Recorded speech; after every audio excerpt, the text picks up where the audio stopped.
Would you guys believe that the worst offender in the history of Universe 6 was a monkey?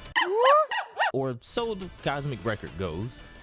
Both Goku and Vegeta are experiencing a period of tremendous growth now that they both regained their tails back in the last episode of our original What If Goku and Vegeta Wish Their Tails Back series. The previous episode ended with Vegeta's ascent to a new Saiyan state, but what he doesn't know yet is that a certain assassin is on his way to hunt him down. Definitely be sure to go check out all of the previous parts of What If Goku and Vegeta Wish Their Tails Back, and the prequel series to this that includes Beerus and Black Frieza if you haven't already. Both of those playlists should be on the screen and down below in the description box as well as the comments. Of course, never necessary, but if any of you guys want to go above and beyond with your support, consider becoming a channel member by clicking that join button down below. But as far as what happens next, let's hop right in. So sure, there's no doubt that the history of Universe 6 is not the same as the history of Universe 7. The contrast can easily be seen in the current states of their respective Earths. Of course, the same can be said about the Saiyans of Universe 6. They neither have their tails, nor are they as ruthless as the ones from Universe 7, but was it always like that? No. A few centuries ago, an old wizard simply gathered the balls and wished for the Saiyans' tails to be purged. He did this in the wake of a certain premonition, a premonition that showed him his own death by the hands of a Saiyan beast. From that point onward, the Saiyan race was never the same. They no longer transformed and wreaked havoc in the middle of the night, and the ones who still sought violence disappeared during these long waves of time. And the ones who remained realized that to preserve the Saiyan race, they knew they had to make sure to go down below this video and hit the like button, because we're gonna need 4,000 likes for part 4 of What If Goku and Vegeta Wish Their Tails Back. And looking at the work you guys put in on the first 2 videos, well, need I say more? And now back to the present. It's happened again. A Saiyan with a tail has transformed into an Uzaru in the middle of the night, but this one was capable. This one didn't lose himself to his primitive desires for war and chaos. This was Vegeta, a warrior from the 7th universe, and as far as the Saiyans of this universe were concerned, he alone was transcendent. When King Sadala tells him about how the Saiyans of this universe lost their tails all those hundreds of years ago, Vegeta was speechless. He had nothing to say in reply. He just listened to this in silence while the king spat out blood because of his serious overuse of the Super Saiyan 3 form. He was still in his Uzaru state, but seeing the king all bent out of shape causes Vegeta to act. He wants to finish this fight so that he can go have a long talk with the king about not only their history, but their future as well. Although just then, he receives a call. Not from another person, but from himself.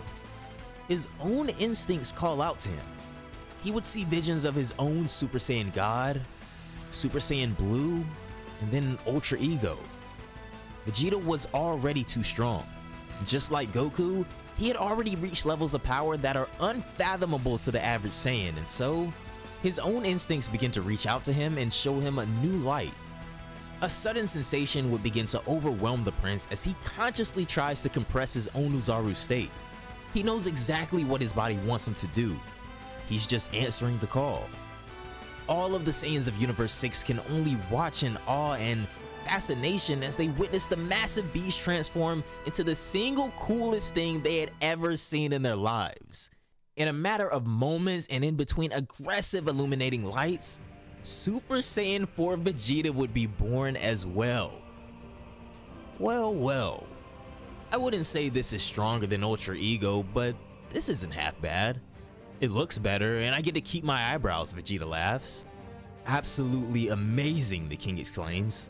So this is the power of the Saiyan tail. But you must be careful, Vegeta. Now that you're here, he'll make a move. Oh, and who might that be, Vegeta asks. That wizard. He's still alive, the king replies. And sure enough, the wizard had already hired a legendary hitman to keep tabs on the situation, and who knows? He may already be watching.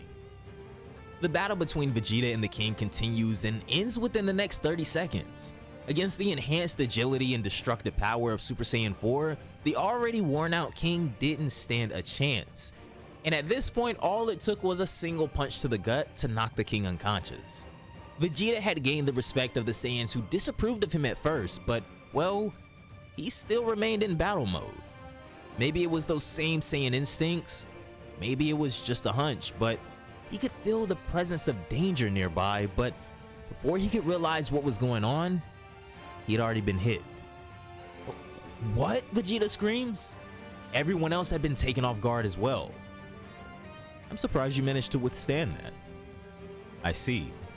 You too have grown, Hit states as he now enters the battlefield to the shock of all of the Saiyans around here, as only Vegeta was able to notice him prior. Now that there were no rules restricting him from killing his opponents, Hit was insanely strong. Vegeta thinks on his feet and asks the big question. So just tell me who sent you here, and it better not be Kakarot. But Hit chooses to remain silent. As for Vegeta, his instincts were screaming at him right now. He knew that this is not an opponent he can fight in his Super Saiyan 4 state. This is perfect. Now I have someone to gauge the limits of this transformation up against, he exclaims and plunges forward at razor fast speed. Hit stops time and shifts a little bit to the right so that Vegeta misses him, but when he resumes time, Vegeta instantly diverges to the left. Just heads or tails and Vegeta lost. And once again, the moment he readjusts his motion, he's already been hit. The fight's only just begun, but Hit has already landed 2 deadly blows that were meant to take the kill. This is Hit we're talking about here, and for the past 1,000 years, if you guys remember, he's carried out a stupid number of assassinations, never failing once. I mean, he's the greatest assassin you could ask for. And now that same assassin is after Vegeta, but this time, he's able to kill him. Alright, I see you're not interested in exchanging words. Well, come on, then I'll pay you. Just tell me who hired you before I kill you for good, Vegeta declares, but the only response he would get is silence again. It's the darkest period of the night, and this is when things would get serious. Vegeta instinctively continues to guard his vitals while his arms, legs, and back get absolutely smothered by an insane barrage of punches. Come on, Mr. Vegeta, use all of your power. If this continues, you're going to quite literally die, Kaba shouts, while Vegeta bears the weight of a disgusting blow to his face. Meanwhile, on planet Champa, Vados would contact Whis. Are you sure it was a good idea to let Vegeta roam free in Universe 6, she asks. Well, it was kinda his idea, so I just dropped him off here. Why do you ask, he replies. I'm afraid he's about to get himself killed, Vados says. Oh? I better watch this. Let me switch to my crystal ball, Whis says. Vados just facepalms and then replies, listen, the worst offender in the history of Universe 6 was a Saiyan. Not even King Sadala is aware of it, but the Saiyan race itself has enemies. They're out to get him. So when Vegeta dies, which is definitely gonna happen here, just don't ask me to bring him back to life, because if he dies here in Universe 6, you will no longer have the authority to resurrect your precious student, Whis. Whis would think for a moment, pondering everything she had just said to him, but in reply, he would just smirk and say, oh, you don't have to worry. It's still far too soon for Vegeta to die. I mean, his ascent has only just begun. Going back to the battle, Vegeta continues to withstand lethal blow after lethal blow somehow. How long are you planning on dragging this out? Just give up, Hit says, finally breaking his silence. Come on, dude, Vegeta replies. We've already fought before and you still act like you don't know me? I know. That's why I said just give up and fight me at your best already. I have another job lined up for later today, Hit states. Vegeta would just laugh. Yes, what Hit said was true. Super Saiyan 4 is mad cool, and it seems like Vegeta would agree, but it does slightly fall short in the face of what he was prior. Not to mention, Hit is still in the dark about Ultra Ego. You're right, I'm holding back, but it's not because I'm underestimating you. It's only because I wanted to properly fill this transformation out before taking things to the next level, but now, since you're in such a rush, Vegeta declares. Then, as light spills out all over the horizon, Vegeta's power starts sending ripples of energy in every direction. All this time, he wasn't just letting Hit abuse him as a punching bag. No. You guys probably already have a good idea what this was about. He was trying something. Vegeta wanted to know exactly where the Super Saiyan 4's transformation stood. He wanted to gain a more nuanced understanding of his own body so that he can then improve and adapt. The analysis was finally done, and so Vegeta was about to go all out. A crippling purple aura emerges within him as his presence itself begins to shine under the radiance of daybreak. As light breaks the darkness, this form is my instrument. I have no limits, Vegeta declares as he finally reveals his strongest state yet. A stark combination of his beastly Super Saiyan 4 form and destructive Ultra Ego state. His fiery purple aura set the entire arena ablaze. The Saiyans had absolute respect and honor for their king. They were always ready to give their lives for the safety of him, but this felt different. Just one look at Vegeta and every Saiyan in the vicinity knew this man needed no protection. If Vegeta was transcendent before, now he had truly become unrivaled. Incredible. Once again, the growth of you Saiyans infatuates me. Or maybe that's just why I was asked to assassinate you in the first place, it says. Honestly, Vegeta says, brushing his shoulders off, I wanted to spend a little bit more time with my Saiyan transformations before going back to the God Key, but I guess I wouldn't be able to do any of that as a dead man now, would I? Very well then. Hit the infallible, huh? Are you prepared? Vegeta declares, and then their battle would begin. From there on out, the fight was so extraordinarily fast that most Saiyans couldn't even see who was getting hit and who was doing the hitting. Not all had an untrained eye though. Kaba, Caulifla, Kale, as well as the son of King Sadala remained focused on following the movements of these two legendary forces. The king would finally regain consciousness as well eventually. His personal guards escort him to a temporary throne and then immediately prepare him a drink. I see. So he has already made his move. However, hiring Hit must have cost him a fortune. I wonder what actually happened in the past. Just what did our ancestors do?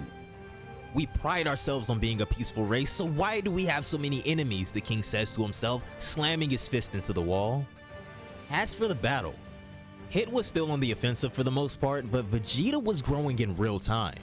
With each blow, he was getting faster, stronger, and more resilient. He was improving on the fly at a rate so fast that it actually reminded him of Broly a little bit. You should rejoice, Vegeta. Out of all of the assassinations I've carried out over the past 1,000 years, you're the only one who has survived beyond the 1 minute point. Even your friend Goku barely lasted after I landed that finishing blow, Hit says. Ha, you say that, but the last time I checked, Kakarot survived that encounter with you, Hit. And correct me if I'm wrong, but that means you no longer have a perfect track record, Vegeta replies and follows it up with a punch so unequivocally fast that not even the time skip could slow it down enough for Hit to dodge or even block it in time. It bypasses all of that and hits Hit like a truck. The sheer weight of this disgusting punch leaves a permanent mark in his gut. Hit tries his hardest to keep himself from budging from the spot where he was standing, but around 3 seconds later, his body finally caught up and realizes just how hard he had been hit. Hit staggers and then collapses to the ground. Vegeta instantly disappears from sight and then reappears to Hit's left to finish this with a deadly kick to the neck, but Hit manages to recover and block it just in time. Yeah, I think it's safe to say Vegeta had gotten exponentially stronger during this fight, but it'll still take a lot more than this for him to completely overpower and kill the strongest assassin in Universe 6. Meanwhile, on the planet where the Tournament of Destroyers took place, Goku's lifeless body is seen lying on the ground while a possessed Broly takes off for someone else. He was dripping with not only blood, but an insane lust for chaos. In the next episode of This What If, once this video eclipses 4,000 likes, we're gonna have to check and see just what the hell happened here between Berserk Uzaru Broly and the newly awakened Super Saiyan 4 Goku, and just how this ended with an uncontrollable Broly roaming the multiverse and Goku nearly dead on the ground looking like he just got mauled by a Tasmanian devil.